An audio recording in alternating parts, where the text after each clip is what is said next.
Cancer ചികിത്സയ്ക്കുള്ള തുക കണ്ടെത്താൻ കഴിയാതെ ദുരിതത്തിലായി പാലക്കാട് നഗരസഭയിലെ കൗൺസിലർ വി നടേശൻ.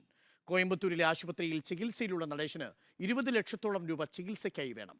ഒരു വാർഡിലെ മുഴുവൻ ജനങ്ങൾക്കും സൗജന്യ ഇൻഷുറൻസ് നൽകിയ ജനപ്രതിനിധിയാണ് ഇപ്പോൾ ചികിത്സാ സഹായം തേടുന്നത്. വി നടേശന്റെ കഥ. மூன்றெழுத்தில் என் மூச்சிருக்கும் அது முடிஞ்ச பின்னாலும் பேச்சிருக்கும் உள்ளம் உள்ளது உள்ளവരെ അത് ഉള്ളുക്കുൾ ഊറുക്കുൾ ഉണക്കൊരു പേരിരിക്കും. ആദ്യം ഇതിൽ എനിക്ക് തലച്ചോറിലാണ് പ്രശ്നം, അത് കഴിഞ്ഞാൽ ഹാർട്ടിലാണ്, അത് ലെഫ്റ്റ് സൈഡ് കിഡ്നിയിലാണ്, മൊത്തം ലെഫ്റ്റ് സൈഡിലാണ്. അപ്പോൾ ചെറിയ മറ്റേ ഇത് റേഡിയേഷനോ കീമോതെറാപ്പിയോ ചെയ്യാൻ സാധ്യമല്ല ഏത് ഭാഗത്ത്. പാലക്കാട് BJP കെട്ടിപ്പടുത്തതിലെ പ്രധാനി, കക്ഷി രാഷ്ട്രീയഭേദമന്യേ പ്രിയങ്കരൻ. അപകടങ്ങളും രോഗങ്ങളും ഒരു കുടുംബത്തെയും തകർക്കരുതെന്ന നിർബന്ധത്താൽ തന്റെ വാർഡിലെ മുഴുവൻ പേർക്കും സൗജന്യ ഇൻഷുറൻസ് നൽകിയ ജനപ്രതിനിധി.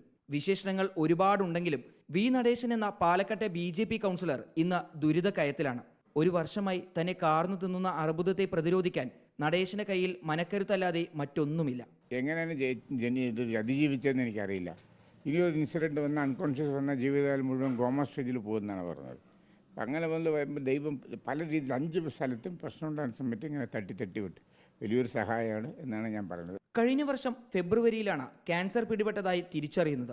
കൗൺസിലർ സേവനത്തിനൊപ്പം ചികിത്സ നടത്തി ഭേദമാകുമെന്ന് ഉറപ്പിക്കുന്നതിനിടയിൽ വീണ്ടും ഇപ്പോൾ ക്യാൻസർ തലപൊക്കി. കോയമ്പത്തൂരിലെ ആശുപത്രിയിൽ ആരംഭിച്ചിട്ടുള്ള ചികിത്സ പൂർത്തിയാക്കാൻ ഇനിയും ചുരുങ്ങിയത് 20 ലക്ഷത്തോളം രൂപ വേണം. നാട്ടുകാർക്ക് വേണ്ടി ജീവിക്കുന്നതിനിടയിൽ സമ്പത്തുണ്ടാക്കാൻ മറന്ന നടേശൻ എങ്ങനെ ഈ തുക കണ്ടെത്തുമെന്ന വേവലാതിയിലാണ്. അത് മുടിഞ്ഞ പിന്നാലും പേച്ചിരിക്കും உள்ளம் உள்ளது உள்ளவரை அது உள்ளுக்குள் ஊருக்குள் உனக்கு ஒரு பேர் இருக்கும். റിപ്പോർട്ടർ, പാലക്കാട്.